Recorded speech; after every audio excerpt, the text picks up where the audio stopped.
Hello guys, ndabashoboje nanone mbahaye ikaze kuri Santina Kuchina. Uyu munsi tugiye guteka fish stew, aho turi bukoreshe amafi tilapia, then tugakoresha igitunguru, tugakoresha garlic, tugakoresha inyanya, tugakoresha na peppers na karoti.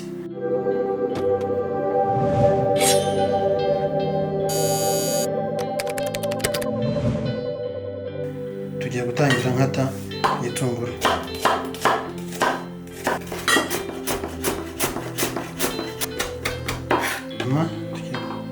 turakata garlic cyangwa se tungurusumu,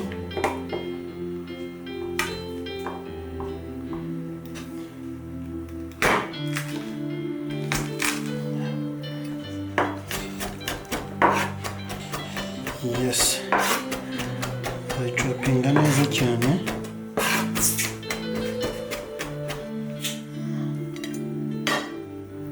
Hanyuma tugiye gukoresha izi nyanya, nabanza ndazitogosa, maze kuzitogosa kugira ngo nse nkaho nkoze tomato paste cyangwa se tomato puree cyangwa se tomato sauce,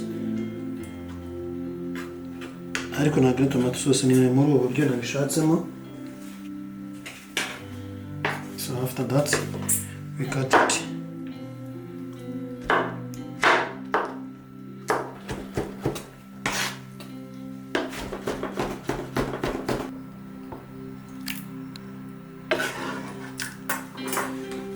Hano naho dufite ifi yacu,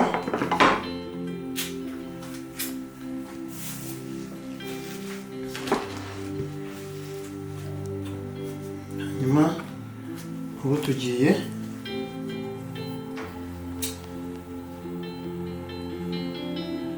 turapanga amavuta, turashyiramo amavuta. Kipaneri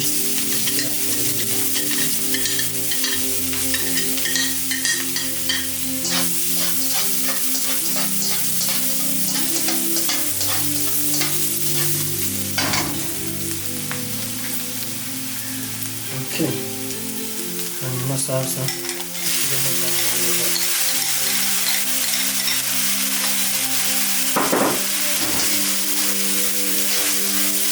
dushyiramo little bit tomato sauce, tomato paste,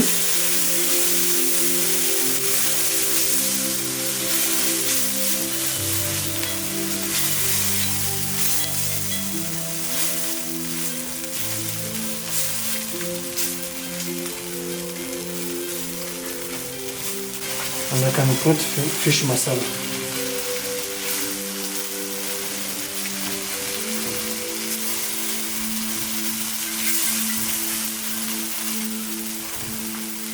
So then I can put water.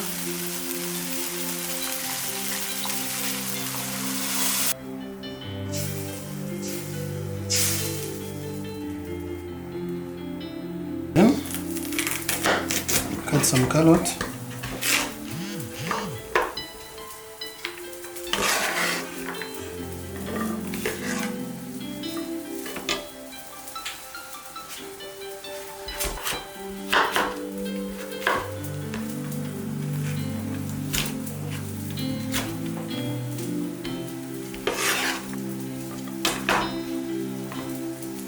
Then I put in our sauce, so that vegetables.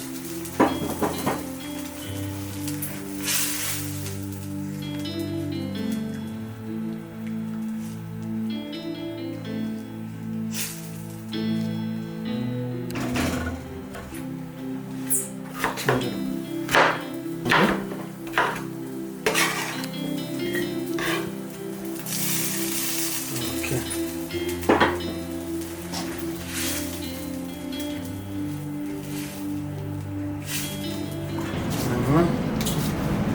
Seasoning n'umunyu,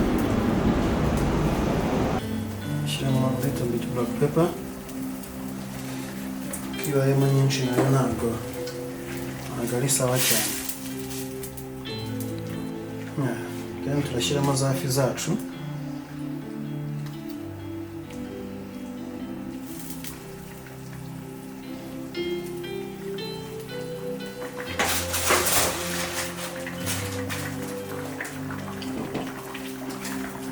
gupfundikira iminota mike kugira ngo ifi yacu ishye neza. Yes. Wow. You can see. It looks very good. Oh, wow. Looks very delicious. Wow. So, I'm seasoning again with white soy sauce.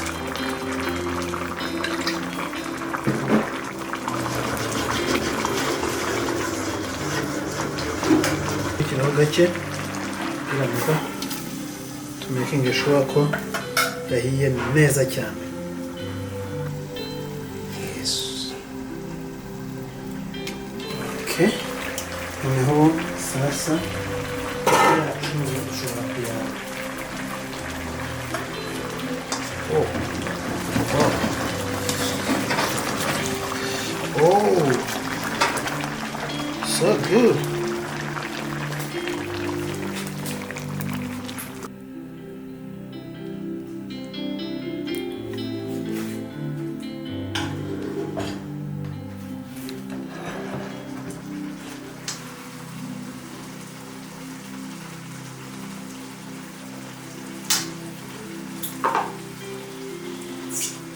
Wow,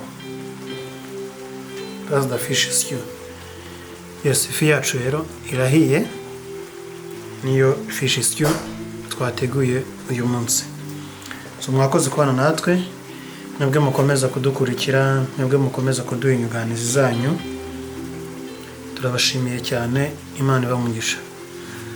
So make sure you subscribe, kandi niba hari igitekerezo waduhereza watwandikira muri comment section ukaduha inyunganizi, kandi nanone wifuza gutekana natwe ni karibu mwatwandikira mukatumenyesha.